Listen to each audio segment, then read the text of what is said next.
The $3.2 billion mistake.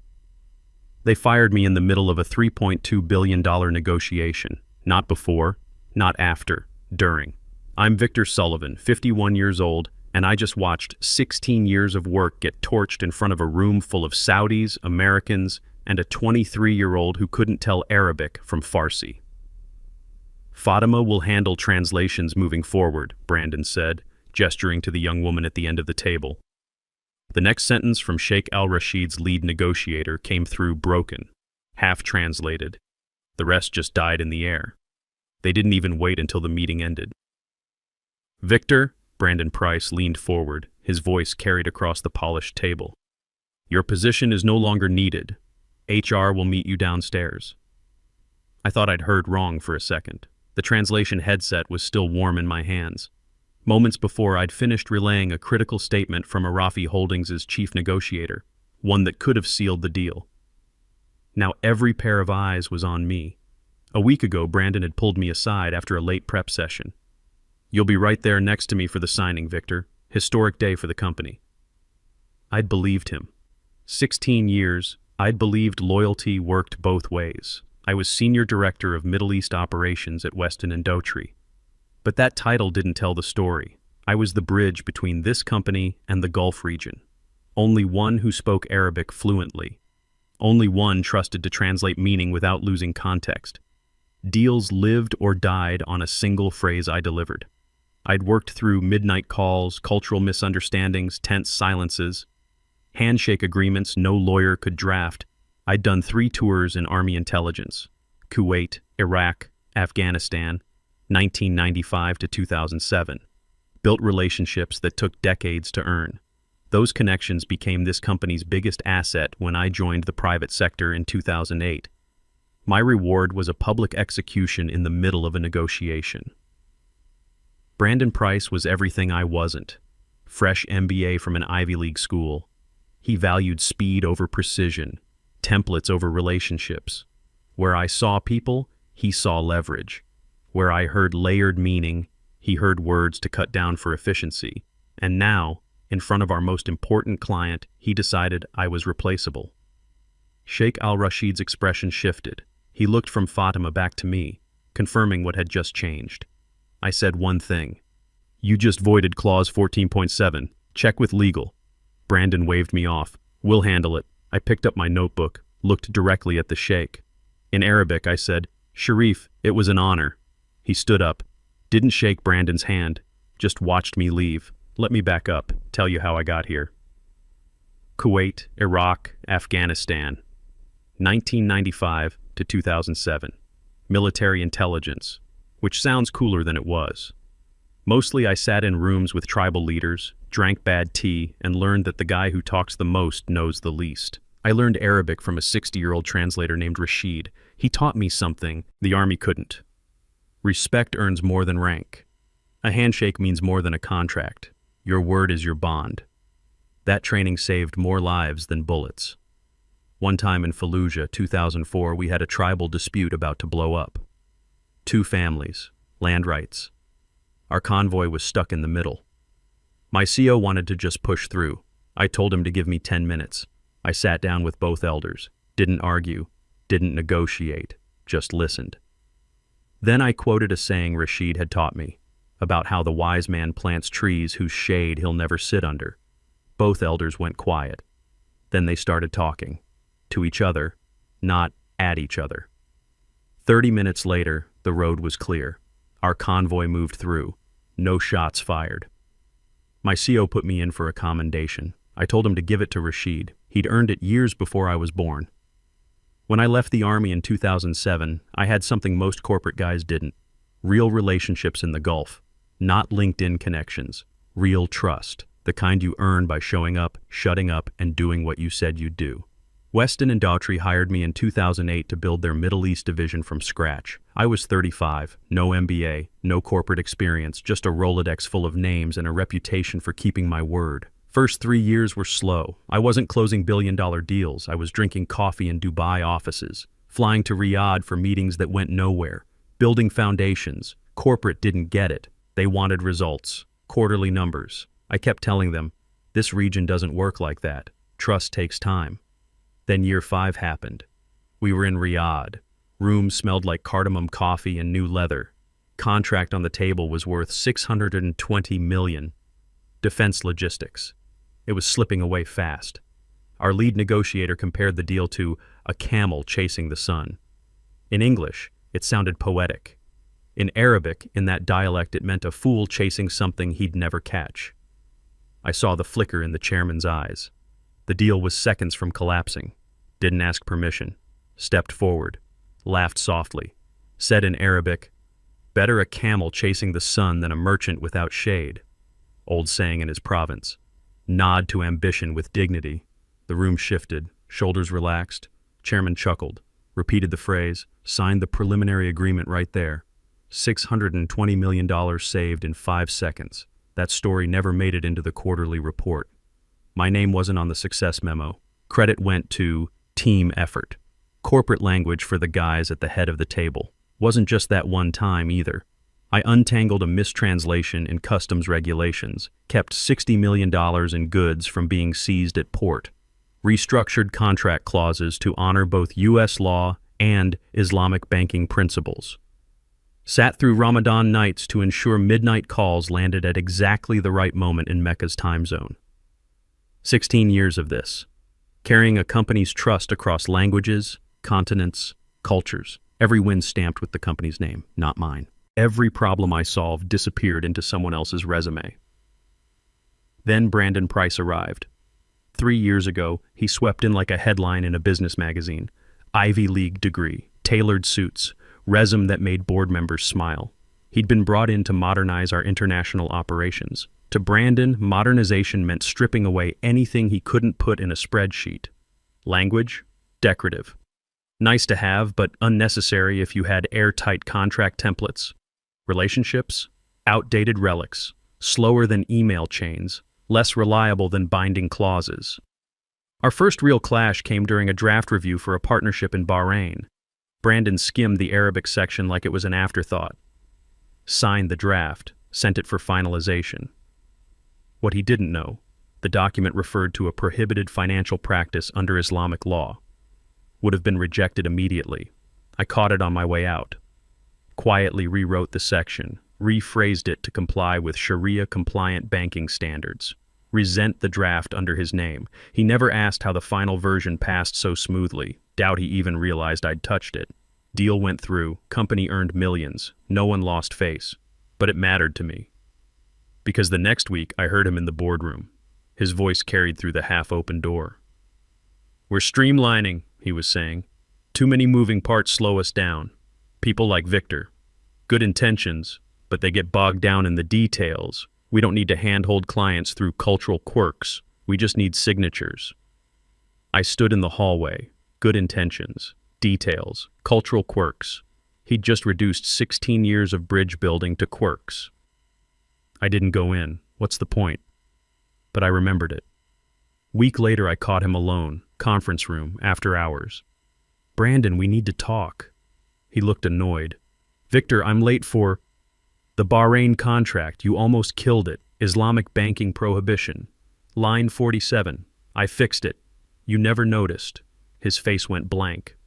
"What are you—" "I'm saying you don't know what you don't know. And that's dangerous when you're playing with billions." I walked out. Left him standing there. Didn't feel good. Didn't feel bad. Just felt necessary. From then on, every meeting with Brandon felt like walking a line. He pushed for speed. I quietly ensured accuracy. He sent out documents half-read.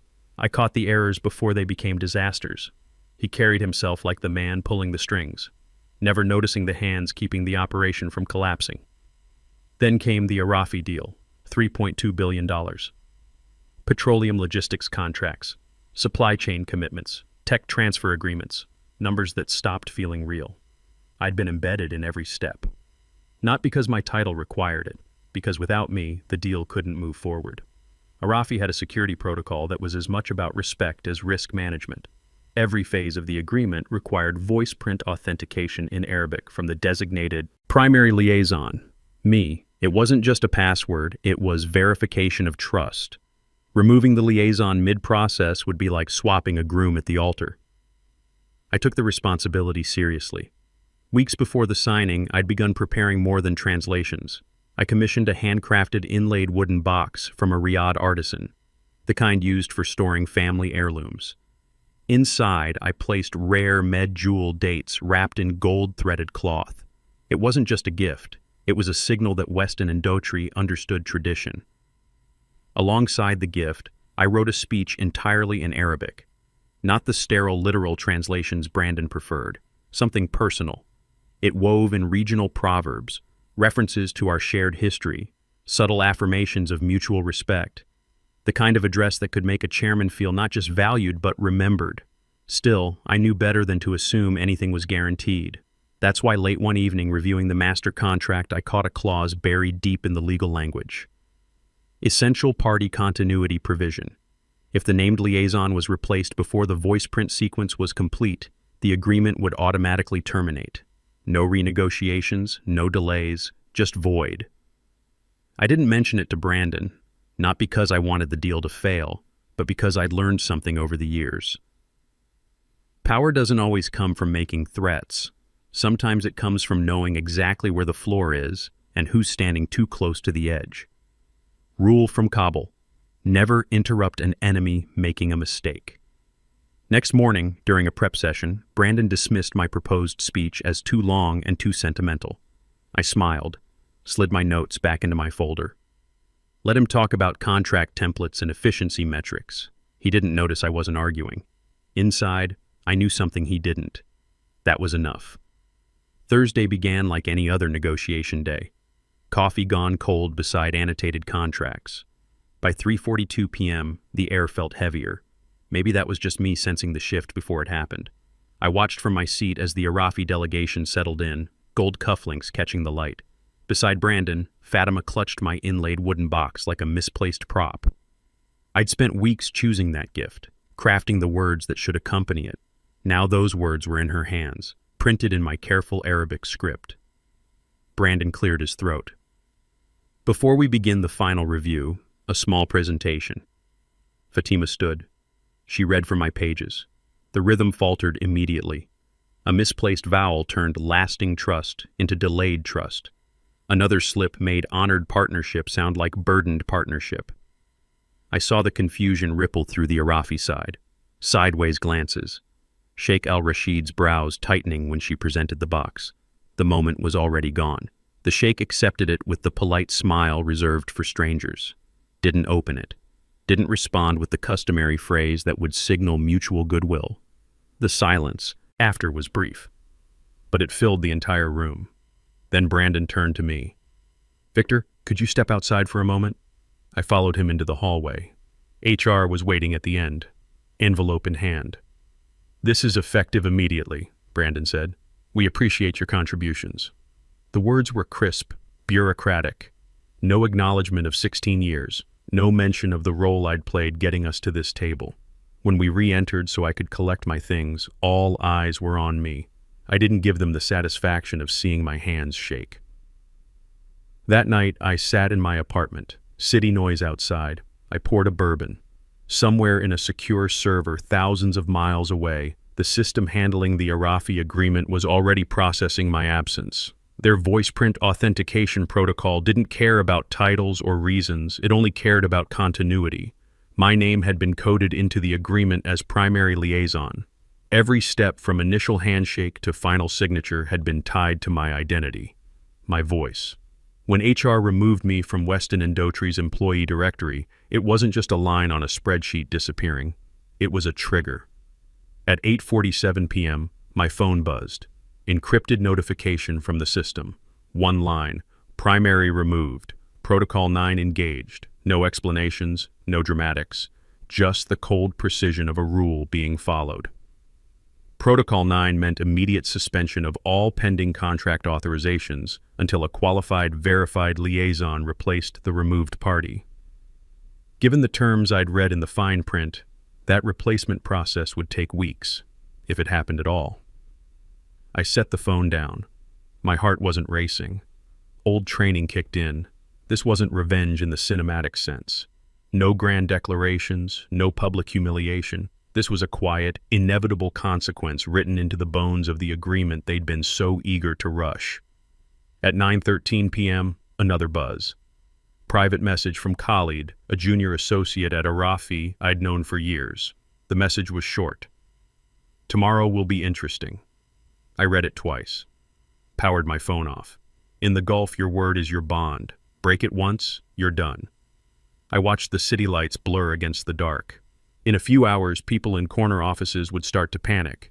Meetings would be called. Words like irreversible would begin to circulate. I wouldn't need to say a thing. By the time most of Weston and Daughtry's staff were pouring their first cups of coffee, the damage was in motion. I was at my kitchen table, barefoot, watching sunlight creep across the wood grain when the first alert hit my phone at 9:15 a.m. Arafi Holdings withdraws from 3.2B agreement with Weston and Daughtry citing contract continuity breach. The language was diplomatic, regret, unforeseen circumstances, but the meaning was razor sharp. The market understood immediately. Within minutes, stock dropped 4%, then 6%. By the time I refreshed again, it had slid past 8%. I sipped my coffee slowly. The world was loud. My apartment was dead silent. At 9:32 a.m., the first financial news outlet published their analysis. They broke down the liaison removal clause in plain language for their readers. Remove the designated liaison mid-process, and the deal self-terminates. No room for appeal, no exceptions. The article spread fast. Investors didn't like the idea of a company missing something so fundamental, especially in a deal of this size. Words like oversight and negligence started appearing in headlines. I imagined Brandon's jaw tightening as he read them, the CEO pacing in his office, phones ringing without pause. Then came the clip. It surfaced first on a small Arabic business forum, then leapt to social media within the hour. Someone from the Arafi side had filmed a portion of Thursday's meeting, the part where Fatima, holding my wooden gift box, stumbled over the speech I'd written. The mistranslations were clear to anyone fluent. Lasting trust became delayed trust. Honored partnership warped into burdened partnership. The video was mercilessly captioned and shared. But beneath the humor was something heavier, a quiet confirmation to Arafi's peers that Weston had failed a basic cultural respect test. By 10 a.m., the clip had been viewed over 500,000 times in the Middle East alone. Business forum comments kept asking the same thing. Where is Sullivan? He would never let this happen. I leaned back in my chair, let the steam from my coffee curl against my face. There was no gloating, no need for it. This wasn't about revenge as a spectacle. It was about the precision of a consequence playing out exactly as it was written. Somewhere across the city, people were scrambling. Voices raised, strategies rewritten mid-sentence. Here in the quiet, I could feel the scale of it without needing to see it. By 11:30 a.m., the stock had dropped another 2%. Total, 10% in under 3 hours. LinkedIn was lighting up. Former colleagues, industry contacts, people I hadn't heard from in years. Everyone asking the same question. What happened? I didn't respond to any of them. Rule from Baghdad. When your enemy is drowning, don't throw them a rope. Don't throw them an anchor either. Just step back and let physics do its work. By late Friday morning, the headlines stopped being about the deal and started being about leadership. The board of directors called an emergency session. Investors patched in from 3 continents. I wasn't in the room. But I'd been in enough of them over the years to picture it.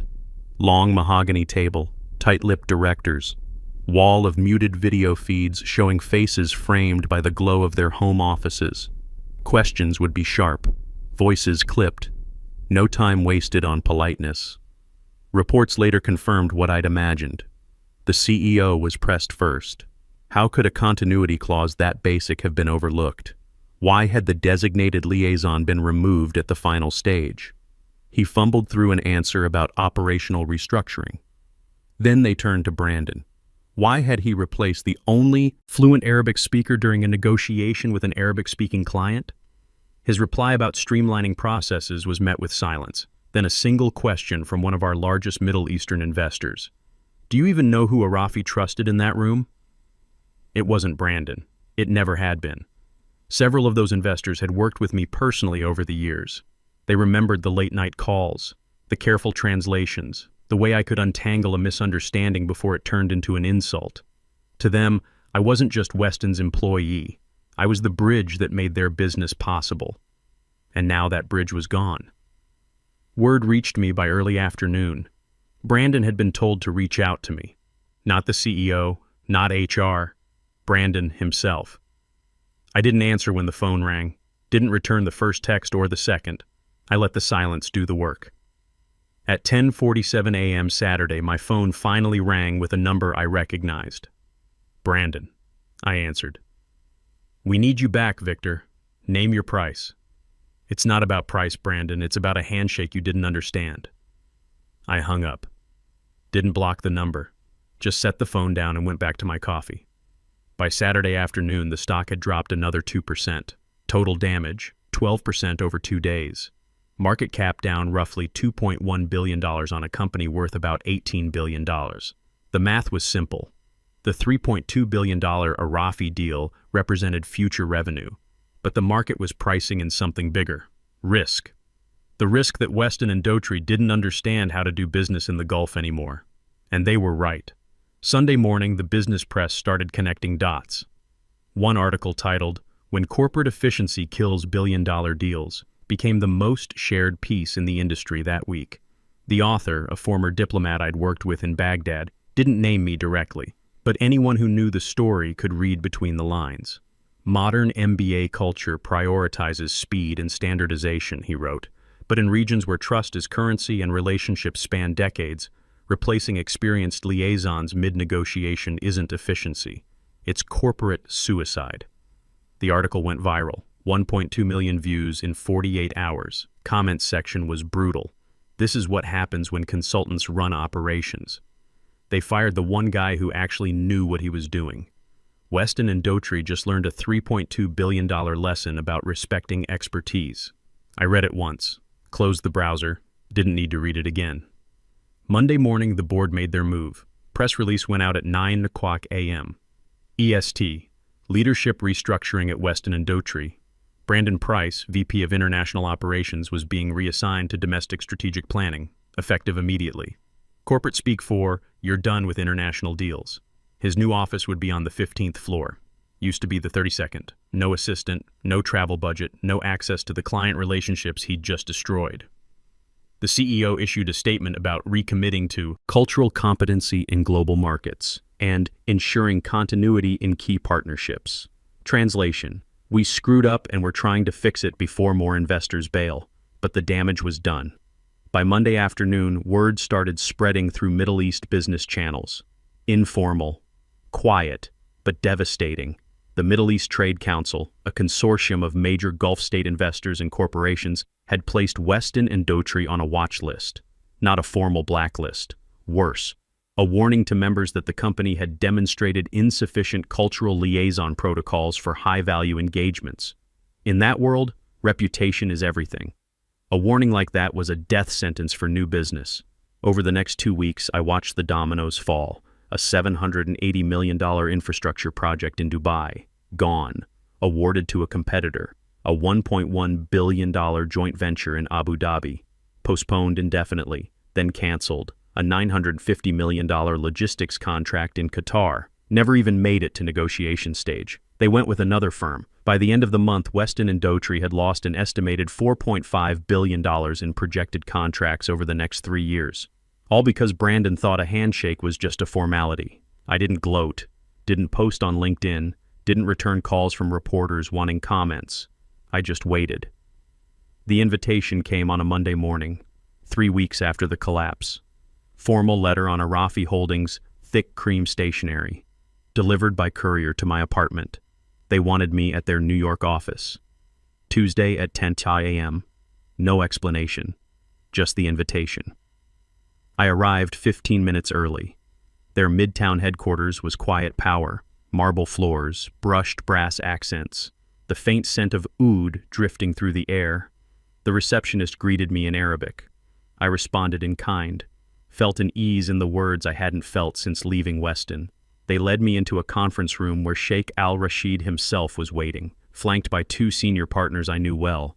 We'd spent years building trust, over late-night calls, careful negotiations, small cultural gestures that had nothing to do with contracts but everything to do with relationships.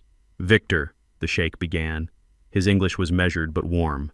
"We would like you to join us, not as an employee of another company, but as our chief advisor for North American operations." I listened, hands folded in my lap, as they outlined the offer. Retainer of $485,000 annually, plus performance bonuses tied to deal closures, equity stake in their North American ventures. More importantly, I would have full discretion over how U.S. engagements were handled. No middlemen, no streamlining from executives who didn't understand the stakes. I could work from New York, Washington, or Riyadh. My choice. They trusted my judgment. It wasn't just an offer, it was recognition, the kind that went beyond numbers. Then the sheikh leaned back, studied my face. "Do you know why we withdrew from Weston so quickly?" he asked. I shook my head. "We had been testing them," he said. "We wanted to see if they valued the person who carried the relationship, or if they believed the relationship belonged to the company." He paused. "Let that sink in. When they removed you, they answered our question." The room was still for a moment. I thought of Brandon's dismissal in the boardroom, his talk of streamlining, his inability to understand that trust isn't a line item on a spreadsheet. I thought of 16 years of carrying other people's wins on my back, of being the invisible hand that kept deals from falling apart. I thought of Rashid in Fallujah, teaching me that respect is earned, not given, that your word is your bond. "When can you start?" the sheikh asked. "I'll need 2 weeks to close out some personal matters," I said. "After that, I'm yours." We shook hands. The sheikh switched back to Arabic. "It is good to work with someone who understands more than the words." Leaving the building, the city felt different. Not louder, not quieter, just clearer. For the first time in weeks, I wasn't carrying the weight of being undervalued. I was carrying the weight of being chosen. That afternoon, I did something I hadn't done in 3 weeks. I went for a walk. Not to think, not to plan, just to walk. Central Park was alive with the usual chaos. Joggers, dog walkers, tourists taking selfies. I bought a coffee from a cart, sat on a bench near the reservoir, watched the light play off the water. My phone buzzed. Text from Khalid at Arafi. "Welcome to the team. Looking forward to working together." I smiled, typed back, "Likewise." Another text came through, unknown number. I opened it. "Victor, this is Brandon. I know I don't deserve a response, but I wanted to say I'm sorry. You were right about everything. If you're ever willing to talk, I'd appreciate the chance to learn from my mistakes." I read it twice. Part of me wanted to ignore it, let him sit with what he'd done. But Rashid's voice was in my head. "The wise man plants trees whose shade he'll never sit under." I typed back. "Noted. Focus on being better at your next job. Don't make the same mistake twice." Short. Professional. No bridge burned, but no bridge rebuilt either. That evening, I opened my laptop and started drafting an email to my contact list. The people I'd worked with over 16 years. The ones who'd reached out asking what happened. I kept it simple. Starting next month, I'll be serving as Chief Advisor for North American Operations at Arafi Holdings. Looking forward to continuing the work we've built together. Best, Victor. Sent it to 147 people. By the next morning, I had 89 responses. "Congratulations. Well deserved. About time someone recognized your value." One message stood out. From a former colleague at Weston who'd left 2 years ago. "Victor, I watched you carry that company for over a decade. Glad you're finally somewhere that sees it. Let me know if you ever need anything." I closed the laptop, poured a bourbon, sat by the window, and watched the city lights come on one by one. Tomorrow, I'd start planning, building the infrastructure for my new role, reaching out to contacts, setting up meetings. But tonight, I just sat with it, the quiet satisfaction of knowing that sometimes the best revenge isn't loud. It's living in a space they said you didn't deserve, doing the work they thought you couldn't, and never needing to look back. The next 2 weeks moved fast. I closed out my apartment lease, packed 16 years of my life into boxes. Most of it went to storage. Some went to Goodwill. I kept what mattered. Photos from Kuwait, Rashid's old Arabic dictionary, a few books, travel light, move fast, old army habit. Arafi wanted me to start in their New York office, get acclimated to their systems, meet the North American team, but the sheikh had made it clear, after 90 days, I should spend time in Riyadh, understand the headquarters operations, build relationships with the leadership council. I was good with that. Riyadh felt like going home in a way New York never had. My first day at Arafi's New York office was nothing like my first day at Weston 16 years ago. No one questioned my methods. No one asked me to justify relationship-building trips. No one told me I was too slow or too focused on details. The senior partners treated me like what I was, an expert. Khalid, my main contact, walked me through their current North American portfolio, $8.7 billion in active projects, another $12 billion in pipeline negotiations. We want your input on all of it, he said, not just translations, strategy, cultural advisement, risk assessment. I spent the first week just reading contracts, proposals, background files on potential partners. Found 3 major issues in the first 48 hours. Cultural misunderstandings that could have cost them millions. Fixed them before they became problems. Khalid just nodded. This is why we wanted you. Week 3, I flew to Houston for a meeting with an oil services company. Potential $1.4 billion partnership. Their CEO was old school Texas. Cowboy boots, firm handshake, straight talker. Heard about what happened at Weston, he said. That was a damn shame. You built that Middle East operation from scratch. Appreciate that, I said. But I'm focused on what's next, not what was. Good attitude. He leaned back in his chair. So what's Arafi really looking for here? I could have given him the corporate pitch, the one about synergies and strategic alignment. Instead, I told him the truth. They're looking for partners who keep their word, who understand that in their world, a handshake matters more than a clause. If you can do that, we'll make a lot of money together. If you can't, we'll know in the first 90 days and part ways clean. He looked at me for a long moment, then smiled. I like you, Victor. You don't bullshit. Life's too short, I said. We signed a letter of intent that afternoon, $1.4 billion deal, my first major win with Arafi. Back in New York, word spread fast. The guy from Weston was closing deals at Arafi, big ones. My LinkedIn blew up. Former colleagues, competitors, recruiters, everyone wanted to know if I was hiring, if I was taking meetings, if I'd consult on their Middle East strategies. I kept my responses short and professional, focused on the work. Month 2, the sheikh called me personally. Victor, the board would like you in Riyadh next month. We're hosting a regional summit, 15 countries, $40 billion in potential projects over the next 5 years. We want you to lead the North American partnership discussions. I'll be there, I said. One more thing, he added. Brandon Price from Weston reached out to our office. He's asking for an introduction, says he wants to apologize in person. I was quiet for a moment. What did you tell him? I told him I'd ask you first. This is your decision, Victor, not ours. I thought about it. Part of me wanted to say no, let him live with what he'd done, but Rashid's voice was there again. The wise man plants trees. Tell him I'll meet him for coffee. 30 minutes, New York, public place. But make it clear, I'm not interested in rehashing the past. If he wants advice on how to do better, I'll give it. If he wants absolution, he's talking to the wrong person. Understood, the sheikh said. I'll pass that along. Brandon and I met at a coffee shop in Midtown. Thursday morning, 10 a.m. He looked different, thinner, tired. The confidence that used to radiate off him was gone. Thanks for meeting me, he said. You've got 30 minutes, I said. What do you want to say? He took a breath. I screwed up, badly. I thought I understood international business because I'd read the case studies and run the models. But I didn't understand people. I didn't understand trust. You're right, I said. You didn't.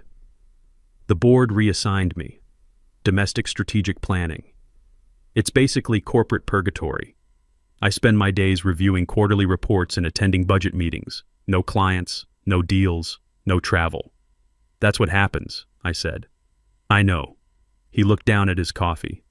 I'm not asking for your help getting my old job back. That ship sailed. I'm asking for advice. How do I come back from this? I studied him for a moment. He was serious. This wasn't about saving face. He genuinely wanted to know. You start by accepting that some mistakes you don't come back from, I said. Not in the same place, not in the same way. You burned a $3.2 billion bridge.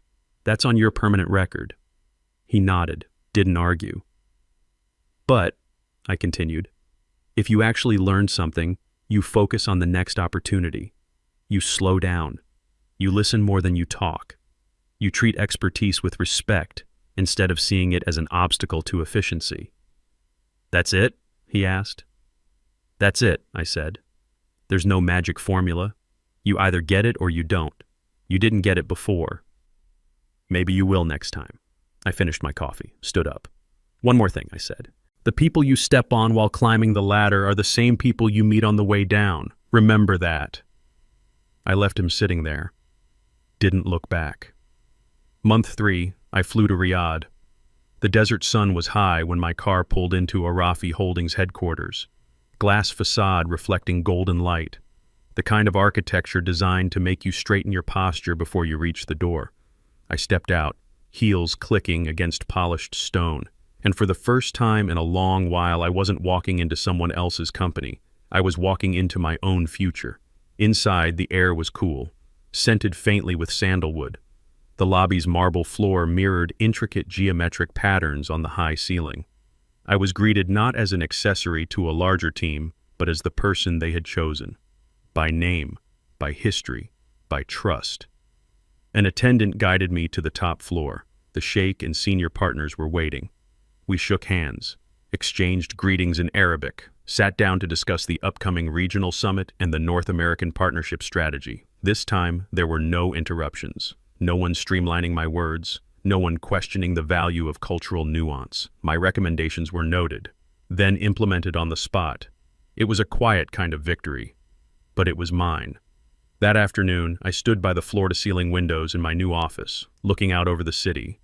From this height, the streets looked like fine threads, each intersection a decision, each road a possibility. On my desk sat a photo, my old army unit in Kuwait, 1998. Next to it, the wooden box I'd commissioned for the original Arafi deal. The sheikh had returned it to me with a note. Some bridges take 25 years to build. This one will stand. My phone rang. Unknown U.S. number, area code I recognized. Weston and Dotry headquarters. I looked at the screen, didn't answer, just set it down and went back to work. That evening, I met with the sheikh for dinner.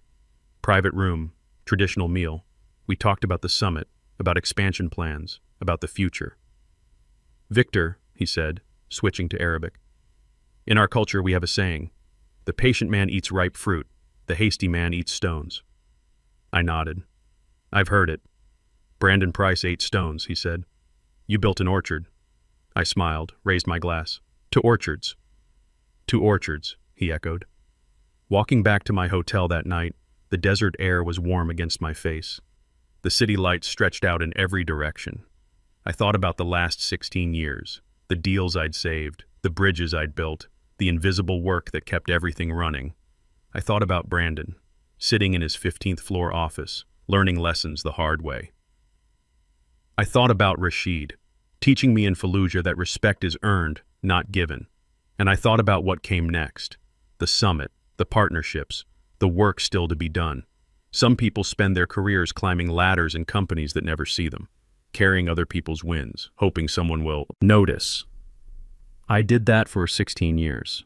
Not anymore. Now I was building something that had my name on it, not hidden in the fine print, not buried in the acknowledgments.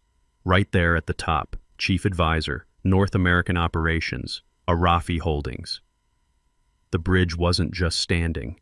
It was mine to cross, and I wasn't looking back.